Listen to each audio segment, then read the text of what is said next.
यही बयान दिया कि किसी भी मतलब वो निम्न जाति के व्यक्ति को प्रधानमंत्री नहीं बनने देना चाहते वो लोग। और सेम यही बात मोदी जी ने भी अभी उठाई कि मतलब जो मैं ओबीसी का हूं, मतलब कहीं मायावती और मोदी ने कहीं कुछ ठीक लगा कि ये दोनों के बयान सेम मिल रहे हैं। आप देखिए ना, कुछ दिन पहले मायावती ने कहा कि नीचे जाति के लोगों को, मतलब नीचे शब्द ये नहीं प्रयोग किया कि जो दलित वर्ग के लोगों को प्रधानमंत्री नहीं लोग देखना चाहते राजनीति में बेटी, और सेम यही कल शरद यादव ने ये कहा। हाँ, कल शरद यादव ने भी ये कहा कि भाई मैं धन्यवाद करता हूं एक चैनल के प्रोग्राम में कि आपने मुझे बुलाया, क्योंकि मैं पिछड़ी जाति का हूं तो कोई बुलाता ही नहीं। बताइए, सवाल ये है कि कितने लोग शरद यादव के पास जाए तो शरद यादव, अब ये नई राजनीति हो गई, अब ये नया फैशन हो गया। मैं कह रहा हूं कि हर आदमी, जबकि जो जातिगत व्यवस्था इस देश का सच है, इसको आप झूठा नहीं, आप नकार नहीं सकते।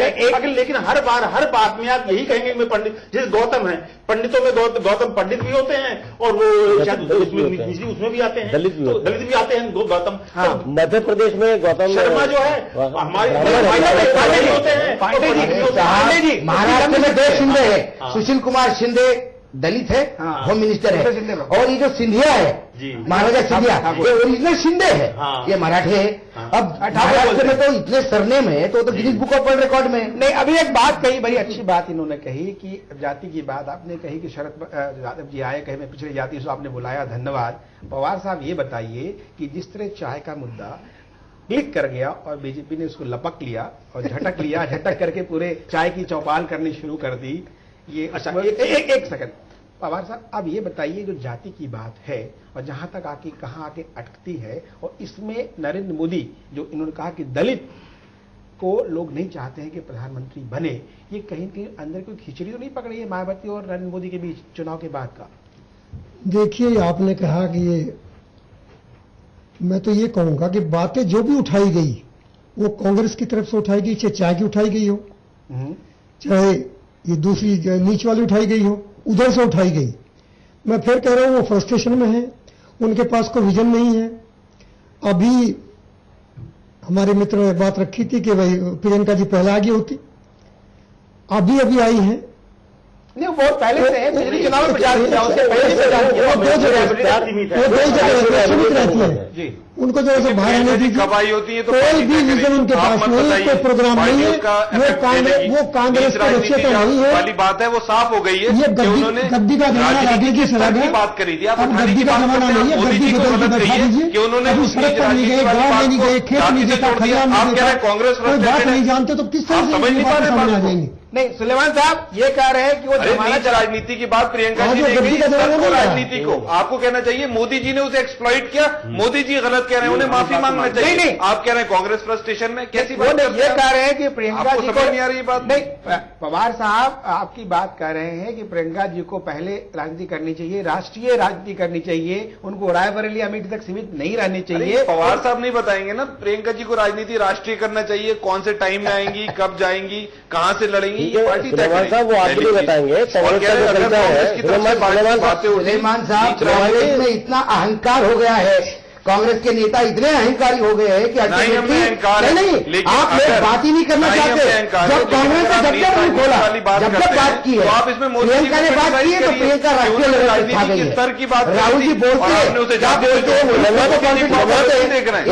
अगर आप आधा मिनट मेरी बात सुनेंगे, यूसुफ अंसारी बोल रहा हूं मैं। आपके यहाँ पोजीशन यदि माफ कीजिएगा, मैं कांग्रेस के मीडिया सेंटर में बैठा हुआ था, कांग्रेस के जो ऑफिशियल स्पोक्स पर्सन है राकेश जी, ज्योतिरादित्य सिंधिया, अभिषेक मनु पैनल है, वो पैनल जो बनाया 20 लोगों का, इनके पास कांग्रेस दफ्तर में आके ब्रीफिंग करने का टाइम नहीं। ये मान चुके हैं ज्योतिरादित्य सिंधिया, हमारी रोज ब्रीफिंग, यूसुफ साहब हमारी रोज ब्रीफिंग, मुझे मालूम है कैसे हो रही है, मुझे मालूम है कैसे मीटिंग हो रही है। आप कांग्रेस में 7 साल से ब्रीफिंग होती है, आप कांग्रेस में 7 साल से 20 साल से कांग्रेस में। ज्योतिरादित्य सिंधिया जी, सुन लीजिए, ये दिक्कत है। अगर आपसे सुलेमान आपके अंदर सुनने का धैर्य नहीं है, आप सवाल यही है, यही अहंकार जो है आपके यहाँ। जमान, आप मेरी बात सुन लीजिए, आप अपनी बात कह चुके, मैंने बीच में नहीं टोका। आपके यहाँ तो देखिए 2000 जब ये बात आई कि नरेंद्र मोदी वाराणसी से लड़ सकते हैं, तो कांग्रेस में एक खेमा है जो अपने आप को परिवार के, सोनिया गांधी परिवार के नजदीक बताता है, क्लेम करता है। तो उसकी तरफ से ये आइडिया आया कि हम प्रियंका गांधी को वाराणसी से चुनाव उतार दें। उस पर बात भी हुई थी, लेकिन ना राहुल जी राजी थे, ना सोनिया जी राजी थी, ना कांग्रेस का जो बड़ा ने अपना नाम पेश किया था। और कांग्रेस के स्पोक्स पर्सन ने कैसी कैसी बातें कही। रेणुका चौधरी बोलती थी कि हमारा जब उम्मीदवार आएगा तो सब भाग जाएंगे। कौन आया? अल्टीमेटली अजय राय को उतारा गया। तो कांग्रेस के अंदर बातें ज्यादा होती हैं। दूसरी बात कांग्रेस के आज तमाम नेता इस बात को मानते हैं कि जिस मुस्तैदी से कांग्रेस ने आखिर के 3 या 4 चरण चुनाव लड़े हैं, उस मुस्तैदी से अगर चुनाव शुरू से लड़ा होता तो शायद इतनी खराब हालत नहीं होती। लेकिन वजह क्या थी इसकी? दूसरी एक मिनट देखिए यूसुफ भाई, सुलेमान मेरी बात सुन लीजिए। कांग्रेस में सबसे बड़ा ड्रॉबैक क्या रहा कि सारी चीजें राहुल गांधी ने अपने हाथ में ले ली। आप नारा जरूर चल रहा है मैं नहीं हम, लेकिन आप देखिए नहीं मैं आप एक बात ये हुआ है कांग्रेस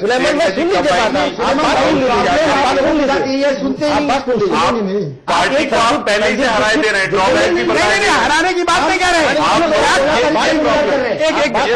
रहे। यही प्रॉब्लम है। आप लोग यही कराए जा रहे हैं। मीडिया क्या कर रही है? अरे एक मिनट, सलमान साहब बन गई, मोदी सलमान जी प्लीज सुनिए। हार गई। आप तो तय नहीं करेंगे ना। अरे चुनाव का नतीजा तो आने दीजिए। सुलेमान भाई, मीडिया का एजेंडा आप तो तय नहीं करेगा। आप सुनते लीजिए सलमान जी, बात को हमने नहीं। सलमान जी ये अशोक जी जो बोल रहे तो हैं, जब 16 को आपने बोला हमने तो आपकी बात सुनी, अब आप हमारी बात सुनते हैं। सलमान जी, यूसुफ जी और अशोक जी जो बात कर रहे हैं वो एक फैक्ट बता रहे हैं, आपको सत्य बता रहे हैं। ये कोई कांग्रेस की विरोध और समाज की बात नहीं। आपको कांग्रेस का एक बात पहली बात के जवाब में दे दूं, इन्होंने कहा टाइम नहीं होता था। हमारे पास 20 प्रवक्ता है, 20 दिन अलग अलग प्रवक्ता आएंगे। अपने अध्यादेश को डिफेंड कर रहा है। उसी प्रेस कॉन्फ्रेंस में कांग्रेस के उपाध्यक्ष आके वो अध्यादेश फाड़ देते हैं। मुझे बताइए ये विषय नहीं है। माकन की क्या स्थिति होगी जो 2 मिनट पहले वो देश के लिए अच्छा था या नहीं था? उसको ये तय करिए वो देश के लिए अच्छा था या नहीं था? आपका कम्युनिकेशन नहीं। एक मिनट, राहुल जी का इलेक्शन देश के लिए अच्छा था या नहीं था? कांग्रेस में क्या हुआ जी? एक मिनट, ये इन्होंने राकेश पांडे जी ने करीब 20 वर्षों से 25 वर्षों से बहुत ही करीब देखा है अमेठी रायबरेली को। ये संवादहीनता की जो स्थिति आई है, आप इसको किस तरह महसूस करते हैं? चाहे राहुल जी के कारण हो या प्रियंका जी के कारण हो या जिस भी कारण से, आप जरा बताइए। प्रियंका जी का तो जैसे हम लोग बचपन, प्रियंका जी आपको अगर ये एक सच्चाई है कि अमेठी का चुनाव सन 99 से, जैसे जब पहली बार सोनिया चुनाव लड़ेंगे, उसको कैप्टन रायबरेली से लड़ी, कैप्टन साहब वहां से लड़े, अपने अमेठी से लड़े, तो 99 का चुनाव भी अगर कोई लड़ा तो प्रियंका गांधी लड़ी थी। ये मतलब जो सच्चाई बात कम्युनिकेशन की बात करो, संवादहीनता की बात, मैं सुन लीजिए। तो उसके बाद 2004, 2009 का 2012 का विधानसभा, तो प्रियंका गांधी को आपने देखा होगा कि उन चुनाव के अमेठी रायबरेली में आई, और जैसे वो आई तत्काल मीडिया में वही छा गई। और उसके अलावा मुझे लगता नहीं कि, मगर अगर मैं इस बार ये कहूं कि जब प्रियंका जी अमेठी में थी तो मोदी जी का भी मीडिया ने कम, मोदी जी को भी कम दिखाया, प्रियंका ही छाई रही। वो मैं कहूंगा कि उनमें निजी गुण है। और उसके बाद जो आपने कहा कि संवादहीनता जब एक राष्ट्रीय स्तर पर राहुल गांधी या जो पार्टी के जो ऊपर वरिष्ठ लोग हैं वो क्या निर्धारित करते हैं, क्या सोचते हैं, क्यों मीडिया से इतना एक ये ऊपर का उनका निर्णय है, उसके बारे में मुझे लगता है कि अपन लोग टिप्पणी करना कोई समय की देश चलाते हैं, हम इस देश के नागरिक है। यदि हम देश किसी के हाथ में सौंप दे, इतना यदि संवादहीनता है, एरोगेंस यूसुफ जी कांग्रेस राहुल गांधी ने सारी चीजें अपने हाथ में ले ली। अब वहां संकट ये पैदा हो गया कि राहुल गांधी के बिहाफ पर सहयोगी दलों से कौन बात करे। 6 महीने में कांग्रेस का पहला टारगेट होना चाहिए था कि अपनी सहयोगी दलों आपको उसका नजरिया देखने को मिला। जब सोनिया गांधी रैली में गई खबर भी नहीं है, आप जाकर फिर सीनियर्स को कांग्रेस में लगाया क्या हर्ज है? इसी ने अपने हाथ में नहीं लिया। कांग्रेस पार्टी है, भारतीय जनता पार्टी नहीं है। सुलेमान साहब ने सब कुछ ले लिया। सुलेमान साहब, हम भी जानते हैं, आप भी जानते हैं पार्टी को, कांग्रेस को, हमारे सभी साथी बैठे हैं, सभी ने पार्टी को देखा है, कांग्रेस को देखा, बीजेपी को देखा, कुछ लोगों ने जनसंघ भी कवर किया, समाजवाद को देखा। आप हमारे चर्चा में शरीक हुए, अशोक वानखेड़े जी, हरपाल पवार जी, यूसुफ अंसारी जी, राकेश पांडे जी और सुलेमान साहब, आप, मुझे लगता है कि आप भविष्य में हम लोग तथ्यों की तरफ ज्यादा फोकस करें तो एक अच्छी चर्चा होगी और एक सृजनात्मक होगी और एक पॉजिटिव की तरफ जाएगी चीजें। हमारी इस चर्चा में आप लोग शरीक हुए, आपका बहुत बहुत धन्यवाद। चैनल वन की तरफ से, चैनल वन परिवार की तरफ से आगे भी हमारी चर्चा जारी रहेगी। हमारे सियासत कार्यक्रम मानने के लिए आपका बहुत बहुत शुक्रिया, धन्यवाद, नमस्कार।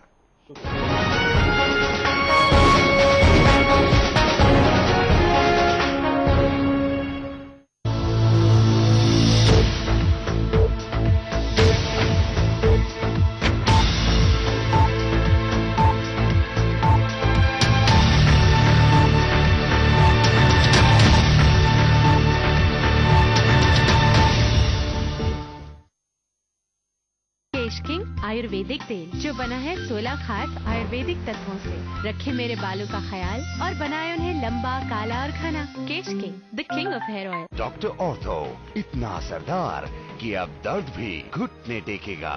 कहीं ना कहीं सरकार के ऊपर जो एक शिकंजा होना चाहिए पूरे प्रशासन के ऊपर, सत्ता के ऊपर, वो शायद कम रहा। ये आपकी चीज कहीं नेगेटिव तो नहीं हो गई, आपकी क्वालिटीज जो है?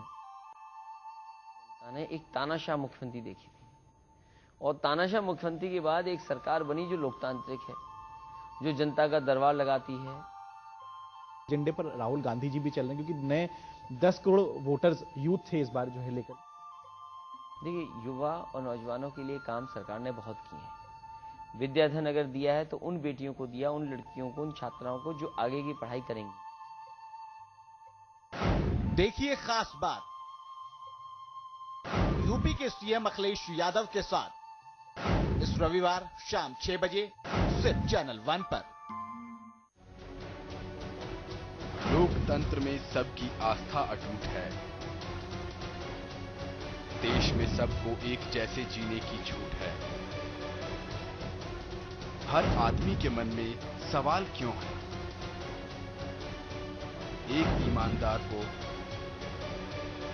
ईमानदारी का मलाल क्यों है? जो कहता है सच, उसका बुरा हाल क्यों है? आइए मिलकर इस हालात को बदलें। आपके पास है लोकतंत्र का सबसे बड़ा हथियार, वोट देने का अधिकार। अपने अधिकार का उपयोग करें, वोट दें। चैनल वन जनहित में जारी। सियासती घरों से निकला मुद्दा हो,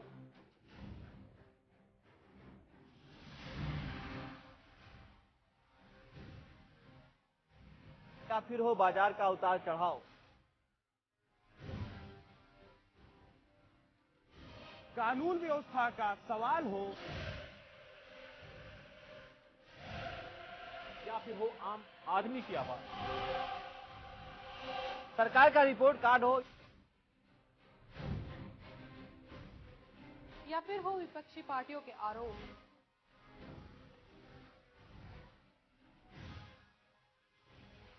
उत्तर प्रदेश की हर खबर पे रहेगी हमारी पैनी नजर।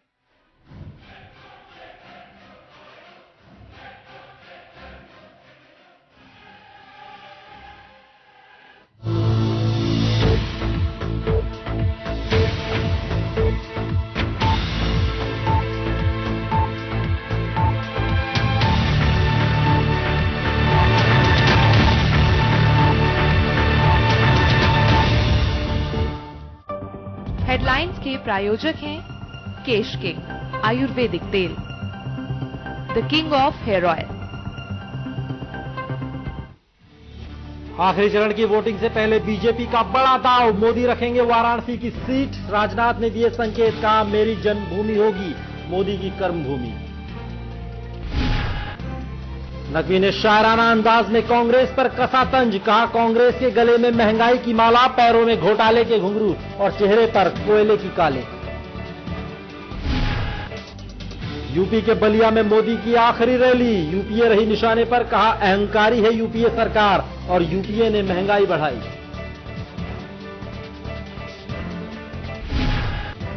चुनाव प्रचार के आखिरी दिन वाराणसी में दिग्गजों ने झोंकी ताकत। राहुल के रोड शो में उमड़ा जनसैलाब तो यूपी के सीएम अखिलेश यादव का शो भी रहा हिट। अब जनता के पाले में गेंद, 12 मई को होगी वोटिंग। और राहुल गांधी को बड़ी राहत, इलेक्शन कमीशन ने कहा राहुल के खिलाफ नहीं होगी कार्रवाई। बीजेपी के ईवीएम मशीन तक जाने के लिए की थी शिकायत।